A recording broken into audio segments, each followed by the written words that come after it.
Hi friends, ಹೇಗಿದ್ದೀರಾ? ಎಲ್ಲ ಚೆನ್ನಾಗಿದ್ದೀರಾ ಅಂತ ಅಂದ್ಕೊಳ್ತೀನಿ. ವರ್ಣಿಕಾ ಅಡುಗೆ ಮನೆಗೆ ಸ್ವಾಗತ. ಇವತ್ತಿನ ವಿಡಿಯೋದಲ್ಲಿ ಚಪಾತಿ ಹಾಗೆ ಜೋಳದ ರೊಟ್ಟಿ ಜೊತೆಗೆ ಹೊಂದುವಂತಹ ಸಬ್ಬಸಿಗೆ ಸೊಪ್ಪು ಹಾಗೆಯೇ ಬೇಳೆ ಪಲ್ಯನ ಹಾಕಿ ತುಂಬಾ ರುಚಿಯಾಗಿರುವಂತಹ ಒಂದು ಪಲ್ಯ ರೆಸಿಪಿನ ಯಾವ ರೀತಿ ಮಾಡೋದು ಅಂತ ನೋಡೋಣ.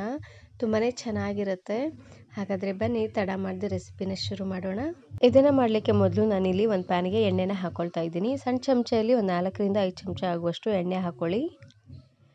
ನೋಡಿ, ಎಣ್ಣೆ ಸ್ವಲ್ಪ ಬಿಸಿ ಆಗ್ತಿದ್ದಂಗೆ ಅರ್ಧ ಚಮಚ ಆಗುವಷ್ಟು ಸಾಸಿವೆ ಹಾಗೆಯೇ ಅರ್ಧ ಚಮಚ ಆಗುವಷ್ಟು ಜೀರಿಗೆನ ಹಾಕ್ಕೊಳ್ತಾ ಇದ್ದೀನಿ. ಜೀರಿಗೆ ಹಾಗೆ ಸಾಸಿವೆ ಎಲ್ಲ ಚೆನ್ನಾಗಿ ಈ ರೀತಿಯಾಗಿ ಸಿಡಿದಾದ್ಮೇಲೆ ಒಂದು ಎಸಳಾಗುವಷ್ಟು ಕರಿಬೇವು ಸೊಪ್ಪನ್ನು ಹಾಕ್ಕೊಳ್ತಾ ಇದ್ದೀನಿ. ನೋಡಿ, ಕರಿಬೇವು ಸೊಪ್ಪೆಲ್ಲ ಚೆನ್ನಾಗಿ ಈ ರೀತಿಯಾಗಿ ಫ್ರೈ ಆದಮೇಲೆ ಇವಾಗ ನಾನಿಲ್ಲಿ ಮೀಡಿಯಂ ಸೈಜಿನ 2 ಈರುಳ್ಳಿನ ಈ ರೀತಿಯಾಗಿ ಸಣ್ಣದಾಗಿ ಕಟ್ ಮಾಡಿ ಹಾಕ್ಕೊಳ್ತಾ ಇದ್ದೀನಿ. ಇವಾಗ ಈರುಳ್ಳಿನ ಸ್ವಲ್ಪ ಸಾಫ್ಟ್ ಆಗೋವರೆಗೂ ಬೇಯಿಸ್ಕೊಂಡ್ರೆ ಸಾಕಾಗುತ್ತೆ. ಪೂರ್ತಿ ಕೆಂಪದಾಗೇನು ಮಾಡ್ಲಿಕ್ಕೆ ಹೋಗಬೇಡಿ.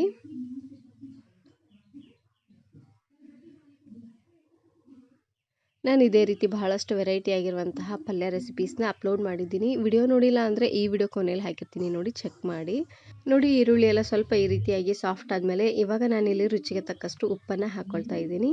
ರುಚಿಗೆ ತಕ್ಕಷ್ಟು ಉಪ್ಪು ಹಾಗೆಯೇ ಒಂದು 1/4 ಚಮಚ ಆಗುವಷ್ಟು ಅರಿಶಿನ ಪುಡಿನ ಹಾಕ್ಕೊಳ್ತಾ ಇದ್ದೀನಿ. ಇದಕ್ಕೆ ಟೊಮೆಟೊ ಹಾಕೋದೇನು ಬೇಡ, ಬರೀ ಈರುಳ್ಳಿನಲ್ಲೇ ಈ ಪಲ್ಯನ ಮಾಡ್ಕೊಳ್ಬೇಕು. ನೋಡಿ, ಉಪ್ಪು ಹಾಗೆಯೇ ಅರಿಶಿನ ಪುಡಿನ ಹಾಕೊಂಡಾದ್ಮೇಲೆ ಇವಾಗ ನಾನಿಲ್ಲಿ 1.5 ಚಮಚ ಆಗುವಷ್ಟು ಅಚ್ಕಾರದ ಪುಡಿನ ಹಾಕ್ಕೊಳ್ತಾ ಇದ್ದೀನಿ. ಅಚ್ಕಾರದ ಪುಡಿನಾದರೂ ಹಾಕ್ಕೊಳ್ಬೋದು, ಇಲ್ಲಾಂದರೆ ಹಸಿರು ಮೆಣಸಿನಕಾಯಿ ಪೇಸ್ಟ್ ಇರುತ್ತೆ ನೋಡಿ, ಅದನ್ನಾದರೂ ನೀವು ಇಲ್ಲಿ ಹಾಕ್ಕೊಳ್ಬೋದು. ನೋಡಿ, ಉಪ್ಪು ಅರಿಶಿನ ಪುಡಿ ಹಾಗೆಯೇ ಖಾರ ಪುಡಿ ಎಲ್ಲ ಹಾಕ್ಕೊಂಡಾದ್ಮೇಲೆ ಚೆನ್ನಾಗಿ ಇದನ್ನು ಈ ರೀತಿಯಾಗಿ ಮಿಕ್ಸ್ ಮಾಡ್ಕೊಂಡು ತಗೊಳ್ಳಿ. ನಾನಿಲ್ಲಿ ಬ್ಯಾಡಗಿ ಮೆಣಸಿನಕಾಯಿ ಹಾಗೆಯೇ ಗುಂಟೂರು ಮೆಣಸಿನಕಾಯಿ ಎರಡನ್ನೂ ಮಿಕ್ಸ್ ಮಾಡಿ ಕುಟ್ಟಿಸಿದ್ದೆ. ಈ ರೀತಿಯಾಗಿ ಮಾಡೋದ್ರಿಂದ ಕಲರು ಹಾಗೆಯೇ ಖಾರ ತುಂಬಾ ಚೆನ್ನಾಗಿ ಬರುತ್ತೆ. ಇವಾಗ ನಾನಿಲ್ಲಿ ನೆನೆಸಿರುವಂತಹ ಬೇಳೆನ ಹಾಕ್ಕೊಳ್ತಾ ಇದ್ದೀನಿ. ತೊಗರಿ ಬೇಳೆನ ನೆನೆಸಿ ಆದರೂ ಹಾಕ್ಕೊಳ್ಬೋದು, ಇಲ್ಲಾಂದರೆ ಕುದಿಸಿನಾದರೂ ಹಾಕ್ಕೊಳ್ಬೋದು, ಹೇಗಾದರೂ ಮಾಡ್ಕೊಳ್ಬೋದು.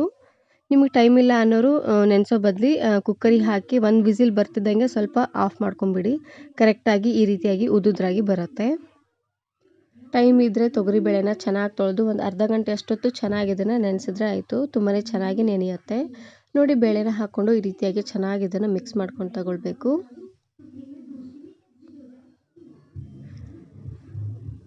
ಜೋಳದ ರೊಟ್ಟಿ ಜೊತೆ ಹಾಗೆ ಚಪಾತಿ ಜೊತೆ ಅನ್ನದ ಜೊತೆಗೆಲ್ಲ ತುಂಬಾ ಚೆನ್ನಾಗಿರುತ್ತೆ ಈ ಪಲ್ಯ. ಒಂದು ಸರ್ತಿ ಟ್ರೈ ಮಾಡಿ ನೋಡಿ. ಈ ರೀತಿಯಾಗಿ ತೊಗರಿಬೇಳೆ ಎಲ್ಲ ಹಾಕ್ಕೊಂಡು ಮಿಕ್ಸ್ ಮಾಡಿದಾದ್ಮೇಲೆ ಇವಾಗ ನಾನಿಲ್ಲಿ 1 ಕಟ್ ಆಗುವಷ್ಟು ಸಬ್ಬಸಿಗೆ ಸೊಪ್ಪನ್ನು ಚೆನ್ನಾಗಿ ತೊಳೆದು ಈ ರೀತಿಯಾಗಿ ಸಣ್ಣದಾಗಿ ಕಟ್ ಮಾಡಿ ಹಾಕ್ಕೊಳ್ತಾ ಇದ್ದೀನಿ. ಸಬ್ಬಸಿಗೆ ಸೊಪ್ಪು ಸ್ವಲ್ಪ ಜಾಸ್ತಿ ಇದ್ದರೆ ಜಾಸ್ತಿನೇ ಹಾಕ್ಕೊಳ್ಳಿ, ಚೆನ್ನಾಗಿರುತ್ತೆ. ನೋಡಿ, ಸೊಪ್ಪನ್ನು ಹಾಕ್ಕೊಂಡು ಇವಾಗ ಸ್ವಲ್ಪನೂ ನೀರನ್ನು ಹಾಕದೆ ಹಾಗೆ ಇದನ್ನು ಬೇಯಿಸ್ಕೊಳ್ಬೇಕು. ಸೊಪ್ಪೆಲ್ಲ ಸ್ವಲ್ಪ ಸಾಫ್ಟ್ ಆಗಬೇಕು ನೋಡಿ, ಅಲ್ಲಿವರೆಗೂ ಚೆನ್ನಾಗಿ ಇದನ್ನು ಇದೇ ರೀತಿಯಾಗಿ ಮಿಕ್ಸ್ ಮಾಡಿಕೊಂಡು ಮೇಲ್ಗಡೆ ಮುಚ್ಚಳನ ಮುಚ್ಚಿ ಬೇಯಿಸ್ಕೊಳ್ಬೇಕು. ಈ ರೀತಿಯಾಗಿ ಮಾಡೋದ್ರಿಂದ ಕರೆಕ್ಟಾಗಿ ಸೊಪ್ಪೆಲ್ಲ ಸಾಫ್ಟ್ ಆಗುತ್ತೆ.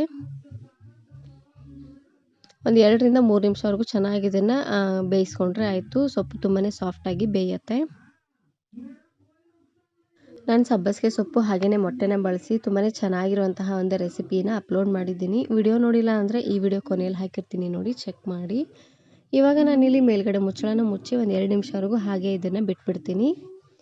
ಇವಾಗ ನೋಡ್ತಾ ಇರ್ಬೋದು, ಒಂದು 2 ನಿಮಿಷ ಆಗಿದೆ. ಸೊಪ್ಪು ಕೂಡ ತುಂಬಾ ಸಾಫ್ಟಾಗಿ ಚೆನ್ನಾಗಿ ಬೆಂದಿದೆ. ಇವಾಗ ನಾನಿಲ್ಲಿ ಒಂದು ಸರ್ತಿ ಮಿಕ್ಸ್ ಮಾಡಿಕೊಂಡು ಸ್ವಲ್ಪ ನೀರನ್ನು ಹಾಕ್ಕೊಳ್ತಾ ಇದ್ದೀನಿ. ಬೇಳೆ ಮೊದಲೇ ನೆಂದಿರುತ್ತೆ ನೋಡಿ, ಹಾಗಾಗಿ ನೀರೇನು ಜಾಸ್ತಿ ಬೇಕಾಗೋದಿಲ್ಲ. ನಾನಿಲ್ಲಿ ಒಂದು ಅರ್ಧ ಗ್ಲಾಸ್ ಆಗುವಷ್ಟು ನೀರನ್ನು ಹಾಕ್ಕೊಳ್ತಾ ಇದ್ದೀನಿ. ನೀವು ಕುದಿಸಿ ಮಾಡೋ ಹಾಗಿದ್ರೆ ಕುದಿಸುವಾಗಲೇ ಸ್ವಲ್ಪ ನೀರು ಉಳಿದಿರುತ್ತೆ ನೋಡಿ, ಅದೇ ನೀರನ್ನು ಹಾಕ್ಕೊಂಡು ಬೇಕಿದ್ರೆ ಇನ್ನು ಸ್ವಲ್ಪ ಕುದಿಸ್ಕೊಳ್ಬೋದು. ಒಟ್ಟು ನಾನಿಲ್ಲಿ ಒಂದು ಅರ್ಧ ಗ್ಲಾಸ್ ಆಗುವಷ್ಟು ನೀರನ್ನು ಹಾಕ್ಕೊಂಡು ಬೇಯಿಸ್ಕೊಳ್ತಾ ಇದ್ದೀನಿ. ನೀರನ್ನು ಹಾಕಿದ ಮೇಲೆ ಜಾಸ್ತಿ ಹೊತ್ತೆಲ್ಲ ಮಿಕ್ಸ್ ಮಾಡೋದೇನು ಬೇಡ. ಒಂದು ಸರ್ತಿ ಚೆನ್ನಾಗಿ ಇದನ್ನು ಮಿಕ್ಸ್ ಮಾಡಿಕೊಂಡು ಇದರಲ್ಲಿರುವಂಥ ನೀರೆಲ್ಲ ಹೋಗೋವರೆಗೂ ಬೇಯಿಸ್ಕೊಂಡ್ರೆ ಆಯಿತು. ನೀರನ್ನು ಹಾಕಿದ ಮೇಲೆ ಪದೇ ಪದೇ ಕೈ ಆಡ್ತಾ ಇದ್ದರೆ ಬೇಳೆ ಬೇಗ ಬೇಯೋದಿಲ್ಲ. ನೋಡಿ, ಈ ರೀತಿಯಾಗಿ ಮಿಕ್ಸ್ ಮಾಡಿಕೊಂಡು ಮೇಲ್ಗಡೆ ಮುಚ್ಚಳನ ಮುಚ್ಚಿ ಬೇಯಿಸ್ಕೊಳ್ತಾ ಇದ್ದೀನಿ. ಲೋ ಫ್ಲೇಮ್ನಲ್ಲೇ ಒಂದು 10ರಿಂದ 15 ನಿಮಿಷವರೆಗೂ ಚೆನ್ನಾಗಿ ಇದನ್ನು ಕುದಿಸಿದ್ರೆ ಆಯಿತು. ತುಂಬಾ ಸಾಫ್ಟಾಗಿ ಚೆನ್ನಾಗಿ ಬೇಯುತ್ತೆ. ಆದಷ್ಟು ಈ ಪಲ್ಯನ ಉದುದ್ರಾಗಿ ಮಾಡ್ಕೊಳ್ಳಿ, ಚೆನ್ನಾಗಿರುತ್ತೆ. ನೋಡಿ, ಇದರಲ್ಲಿರುವಂಥ ನೀರೆಲ್ಲ ಪೂರ್ತಿಯಾಗಿ ಹೋಗೋವರೆಗೂ ಬೇಯಿಸ್ಕೊಂಡ್ರೆ ಆಯಿತು. ತುಂಬಾ ರುಚಿಯಾಗಿರುವಂತಹ ಪಲ್ಯ ರೆಡಿಯಾಗಿ ಹೋಗ್ಬಿಡುತ್ತೆ. ಇದನ್ನು ನೀವು ಚಪಾತಿ ಜೋಳದ ರೊಟ್ಟಿ ಜೊತೆ ಹಾಗೆಯೇ ಅನ್ನದ ಜೊತೆಗೆಲ್ಲ ಸರ್ವ್ ಮಾಡ್ಕೋಬೋದು. ತುಂಬಾ ಚೆನ್ನಾಗಿರುತ್ತೆ. ಈ ವಿಡಿಯೋ ಇಷ್ಟ ಆದರೆ ಈಗಲೇ ಒಂದು ಲೈಕ್ ಬಟನನ್ನು ಕ್ಲಿಕ್ ಮಾಡಿ ಫ್ರೆಂಡ್ಸ್ ಆ್ಯಂಡ್ ಫ್ಯಾಮಿಲಿ ಜೊತೆಗೆ ಶೇರ್ ಮಾಡಿ. ಹಾಗೆಯೇ ಮತ್ತಷ್ಟು ಹೊಸ ರೆಸಿಪಿಗಾಗಿ ವರ್ಣಿಕಾ ಅಡುಗೆ ಮನೆ ಯೂಟ್ಯೂಬ್ ಚಾನಲನ್ನು ಸಬ್ಸ್ಕ್ರೈಬ್ ಮಾಡ್ಕೊಳ್ಳಿ. Thanks for watching.